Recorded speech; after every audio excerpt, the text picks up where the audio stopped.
welcome to another episode of Hello Friends. Welcome to episode 30, guys. Season 3, episode 9, the penultimate episode of season 3. My name is Kyle, your host, as always. This is the Mr. Robot review show. So yeah, we're 30 episodes deep, which is pretty crazy. We're almost done with season 3. So yeah, if you guys haven't seen the show before, we're going to do a quick recap. We're going to do a White Rose Award, which is the best actor or actress of the episode, and a score out of 10. With that being said, guys, of course, thanks for checking out Project Potter. Thanks for checking out Hello Friends. The plot is an illusion here, guys. So this one, it starts off, we actually get like a nice flashback to, or Gideon Goddard pitched the sales pitch basically to, we get Terry Colby, we get Philip Price, we get Tyrell Wellick, and then of course Gideon in the shot. This is really cool because obviously like we get more Gideon, which is always good. Played by Michelle Gill. Philip Price is always excellent. Nice to see Terry Colby too. He's still like really unprofessional though, and like throwing around like swear words and whatnot. So he's like, yeah, we don't want to be tits up, dicks blowing in the wind. And I was like, same old Terry Colby. Angela like comes in to ask, I think, Gideon something, and Terry thinks like Angela's like the secretary or whatever, or like the assistant. He's like, oh sweetheart, can you top that off for me? She's like, and Gideon's like, you don't have to do that. And she's like, I got it, it's cool. And also his coffee is like pretty much full. So I don't know if he's just trying to be a dick there, but that's Terry Colby. So this is cool because obviously this is before anything happened, but it's nice to see a couple of characters come back into the fold just for like a quick flashback.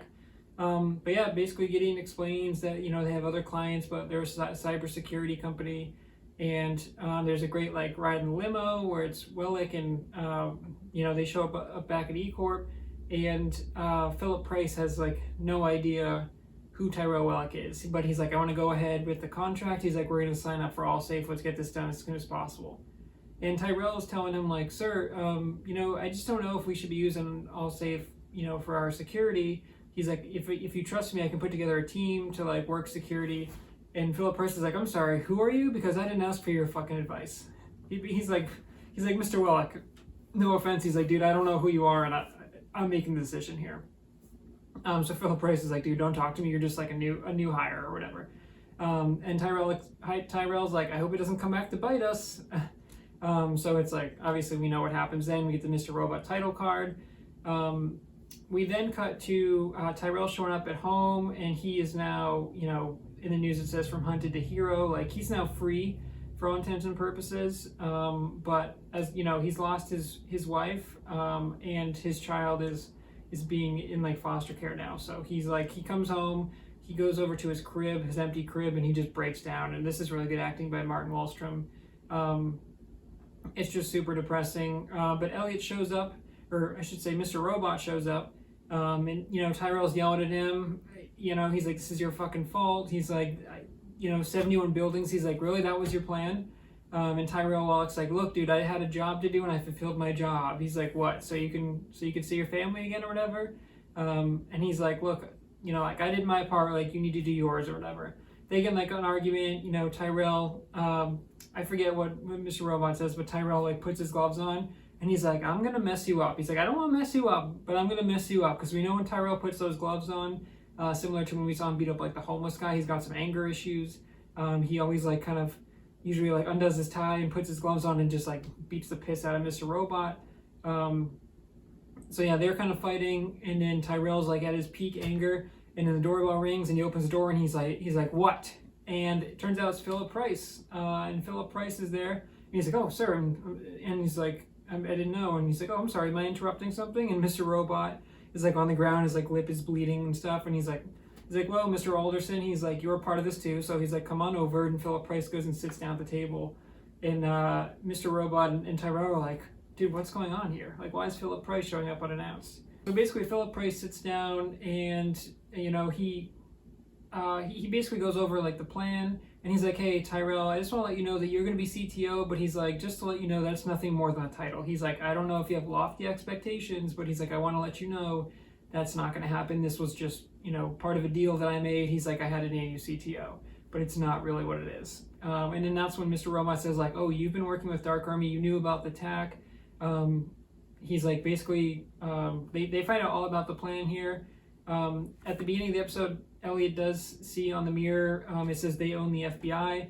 which Mr. Robot put on there. And this is actually where he finds out that the Dark Army owns the FBI. So that's huge. Obviously, we know Detective Santiago has been working for Dark Army, obviously undercover, which we get into later in the episode. But yeah, we cut to Darlene and Dom, who meet for a drink, and Darlene's still trying to hack Dom there, but basically she's hitting on her, and she's trying to get to the soft spot. She texts Dom, and she's like, hey, I have some information I need to give to you. And Dom's like, all right, let's make it quick here. And Darlene's like, Jesus. She's like, are you still single? And she's like, let's get more shots, let's get beer. Basically, Darlene's trying to get her drunk, trying to hit on her to find out kind of what's going on there. Because Darlene does actually go to the bathroom, and it says like no badges found. So her scanner like can't pick it up. Like she has to like directly scan it or something. So I don't know how that works, but basically Darlene knows that she needs the badge to get into Sentinel, which is like the FBI database basically. So they go on and go back and forth there, and then eventually we cut to Angela, and poor Angela has just like completely broken down. I mean, her spiral just continues where like we go to her apartment, and like for whatever reason everything is like covered in plastic bags. I don't know what's going on. She's like talking to herself. She's like, oh, we're ready or whatever, and she's like putting books. She goes in a shopping cart. She's literally like walking around like a homeless person in a shopping cart there. So it's like, man, poor Angela is just completely broken. The last time we saw her, obviously, she was like rewinding the buildings with Darlene, saying like everyone's going to be okay. She's kind of like accepted that now, and now she's just like completely lost her mind. So, yeah, Angela's just like a vessel. She's like a broken shell of a human now. So, that's sad because she's literally going through the streets, and there's like a dude selling CDs, kind of like Cisco, and it's not even Cisco, obviously, because he's dead. But she's like, no, I will not get your CD this time. The dude's like, all right, man, you don't have to like, he's like, I don't know what you're talking about, but like, it's cool, Angela. And then like a van pulls up. I think this is Dark Army. And they're like, Miss Moss, you need to come with us. But yeah, Angela obviously is not going to put up a fight because it's Angela. But Elliot, before that, Elliot and Angela are like hanging out, or she goes to see Elliot. Elliot goes home, and Leon is waiting for him, and he's like, yo, Angela's like freaking out. She's like, have you been listening to me? Like, she's super paranoid. And Joey Badass, or Leon, is like, yeah, I don't know what you're talking about, but he's like, I've just been sitting here smoking these trees. He's like, it's all good. There's a quick scene too. Sorry, I think I'm going out of order, but again, we're 30 episodes in, guys. If you don't know this by now, I watched the episode. I'm going off of memory, and sometimes my memory is a little jumbled there. So I'm just going to go over big points, but sometimes I will talk about something and then remember after the fact that something else happened before that. So bear with me, but also this is kind of the show, so you're welcome.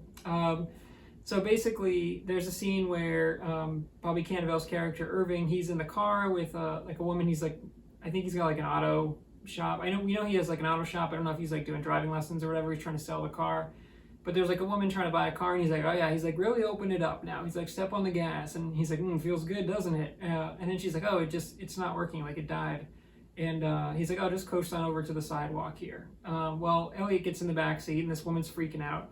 And it turns out Elliot did what he did last time, where he called OnStar, probably reported like a stolen vehicle or whatever. And he's like, yeah, the police are coming, but he's like, you know what to do. And he hands Bobby like some tape or whatever. He puts the tape up on the like the mirror there.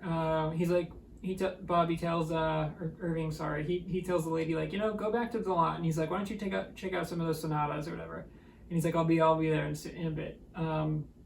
But she's like, dude, some sketchy shit is going on there. She's like, I'm not trying to get involved in that. But Elliot's like, yo, I don't know what's happening, but he's like, I need you to set up a meeting with White Rose. He's like, for stage 3. And Bobby's like, stage 3? He's like, there is no stage 3. And he's like, when do I take orders from you? And he's like, look, you don't want to be the one to tell your boss that you messed up the timeline. So he's like, let them know I need a meeting with White Rose for stage 3. And he just like gets out, and Bobby and Irving, sorry, I should stop calling him Bobby. Irving's like, all right, dude. So that is actually, I think, what gets Leon to show up at Elliot's apartment, and then obviously he follows Leon there. They actually end up meeting like a park there. Really cool backdrop setting, but they like go up some stairs, and there's like a big open field. I'm sure it's probably like a historical monument or landmark that I just don't know. But it's really cool because Dark Army's sitting there. It's not White Rose, but it is his right hand man. He's sitting at the table. Elliot sits down. He has to hand over his backpack, and he's like, no, I need my computer. The plans are in there, and they're like, no, we're gonna take everything off your computer. And Elliot's like, all right. So he sits down, and then they put in like a USB flash drive, and they just copy all the data there. And Elliot's like, hey, there's stage 3. I need to execute stage 3. You need to tell White Rose that stage 3 is happening. And the right hand man is like, there is no stage 3. He's like, that wasn't part of our original plan. He's like, well, this needs to happen. He's like, we didn't destroy E Corp. E Corp is now going off of E money. That's going to be the currency. He's like, if we want to really take them down, we have to take out E money.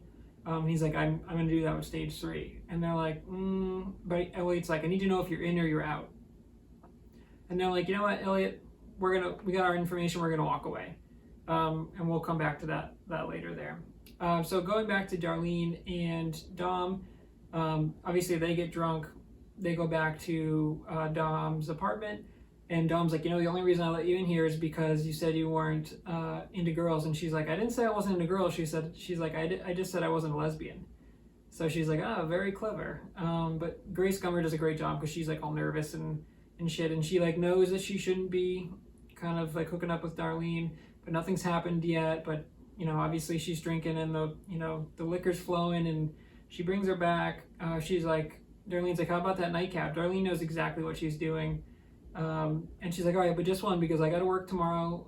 And she's like, I know you're not an informant anymore, because Darlene has been cleared, so technically they're not doing anything. But again, Darlene knows exactly what she's doing, so they open up a beer. She's like, wow, I didn't know you like had the 5-9, like if there's like a bucket of something. I don't know what's in there, but I think it's like emergency supply kit or something. It's like doomsday builders or whatever that's called. I can't think of the word right now, sorry guys. But she's like, I didn't know you were into that shit. And she's like, oh, you don't think so? She's like, how about this, Alexa, tell me the 5-9 update or whatever. And then it's like, the Northeast side is like higher crime rate due to assault or something. And she's like, wow, that's pretty dorky. She's like, what else can that thing do? And she's like, Alexa, play, I forget who they play, but the music starts playing, and Darlene's like, oh, that's better. She starts dancing, and Darlene's clearly hitting on Dom. Dom's falling for it. She keeps drinking, and then Darlene tries to kiss her a couple times, and she's like, no, what are you doing? She's like, this isn't professional. And then she's like, dude, give me some credit. Dom's like, you're just drunk. And she's like, it's not just me being drunk. Dom actually does like take off her gun and her badge, and she puts it in her safe there. Darlene somehow gets the code for this. I don't know if she was just looking over her shoulder because she's like used to hacking and stuff, but this was like the one nitpick in this episode where they hook up and it cuts away. We go back to them eventually, and Darlene just enters the code. She tries a couple times, but she gets the code right on like the third attempt. And as she's like getting the badge out there, Dom wakes up silently, apparently, but she's like, oh, so this is why you came in here. And Dom is like, dude, what the hell? And then she takes her in. But basically, Elliot's still trying to figure out like what happened with Mr. Robot there. We get a great shot of Tyrell, who's drinking again, because that's what Tyrell does, but it's just Tyrell and Mr. Robot now at Tyrell's apartment or his house. And Tyrell's drinking. He's like, we're screwed. He's like, the CTO means nothing. He's like, you heard him. Like, what are we going to do? Mr. Robot's like, no, we can take these guys down. He's like, we just need like to find the vulnerability. But he's like, you heard them, like they own the FBI. So he's like, we just got to attack the FBI. And Tyrell's like, dude, I don't know how the hell we're going to do that. But obviously, Mr. Robot found out that they own the FBI, and with Elliot and Mr. Robot switching so much, that's why he writes it in like soap, I think, on the mirror that says they own the FBI. That's important because obviously Elliot had that information and he gave that to Dark Army. There's a great scene. I hope I'm not skipping anything major here. We do get an interrogation scene with Dom and Darlene, and then Detective Santiago's in there. And she's like, all right, Darlene, she's like, tell me, why were you trying to hack me? She's like, you're in too deep now, you just have to spill the beans. And Santiago's like, what's going on here? And Dom's like, full disclosure. She's like, we were having relations. She tried to hack me. She's like, I'm going to do a self-report. And, Santiago's like, why were you having relations with her? And Darlene actually tells them, like, look, there's plans to undo the 5-9 hack. She's like, they're in Romero's computer. she's like, on the other side of this building or whatever, she's like, there's a whole bunch of code that we can get to basically undo the hack, and she's like, it's all gonna go away. And Santiago's like freaking out because he's like, oh dude, like their whole plan is like screwed. But obviously he can't, like they don't know, Dom doesn't know that he's working for Dark Army, so he's screwed. But he's freaking out. They have like a side meeting where it's Dom and Santiago. But Darlene basically is like, look, give this a try. If nothing else, like I promise you it's gonna work. If nothing else, like throw me in jail or whatever. And Dom is like, look, we should take Darlene up on our offer. Like, if what she says is true, then we get to undo the attack. And if not, then we throw her in jail. She's like, there's no risk there. And Santiago, who knows he's burnt, he's like, no. He's like, it's unprofessional what you did. He's like, what happens when they throw out your testimony or whatever because, you know, you were sleeping with the CHS or whatever. And she's like, well, you know, she's not a CHS anymore. And like Santiago he's been backed in the corner for pretty much this whole series. And his acting is really good, so credit to the actor there, but like he is always nervous, and like because Dom just gets closer and closer and closer and closer, and she knows that there's something more. She might not know Santiago is there, but she knows that something's up, and every time she pushes him, he's like, no, I'm assigning it to a different rep, like Darlene's gonna be taken care of. He's like, go write your report minute by minute.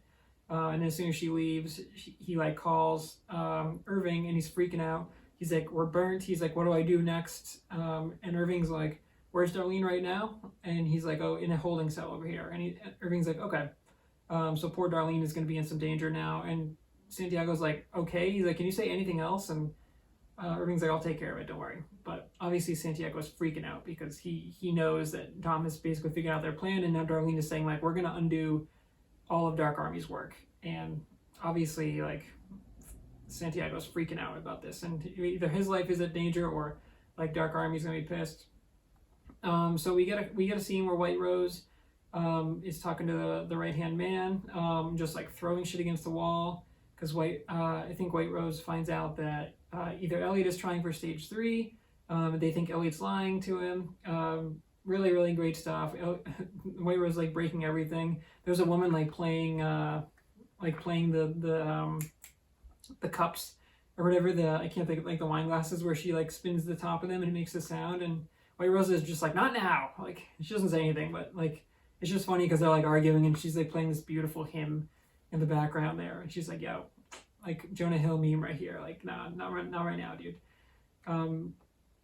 So that's all awesome, but you know, White Rose is frustrated, and she tells the right hand man the right hand man says like, you know, again, we didn't have to do this attack. He's like, if you just paid as much attention to my ideas as like you did with Elliot's, then like we wouldn't be in this mess. And he's like, you always wanted me to be honest with you, and I'm telling you like it is your fault. And I was like, ooh, dude, that takes a lot of guts to tell that to White Rose. But White Rose kind of listens, and you know, she's upset, but she's like, okay, well, what would you do then? And the right hand man is like, well, you know, you always said like Elliot's gonna follow in his father's footsteps, and it's like, I think it's time that he died for us too. And I was like, damn, dude, right hand man, I thought you were okay, but man, you're not so good now.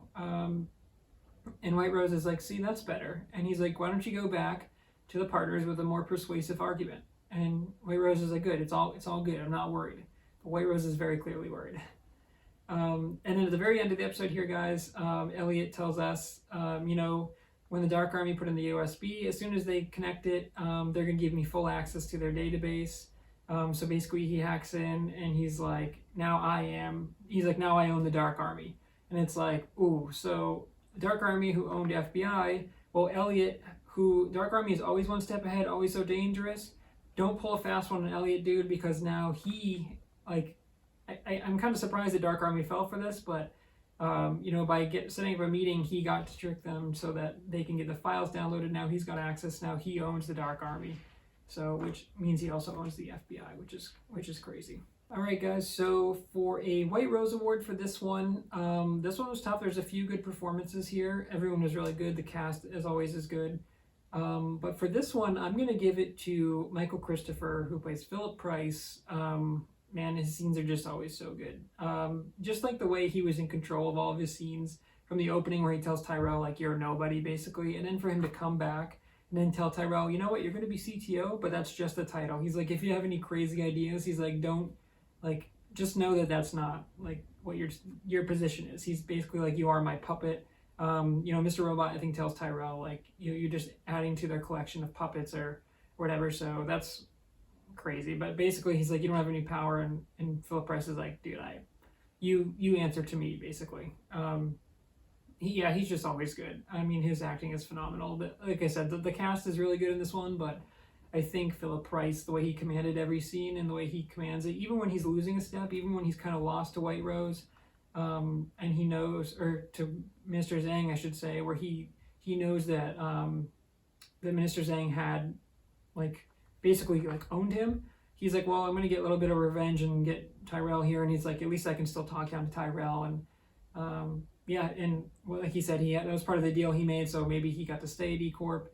And Philip Price, he may have lost a step, but he's not out of the fight by any means. So I think he really shined in what was a pretty overall strong character cast episode for sure.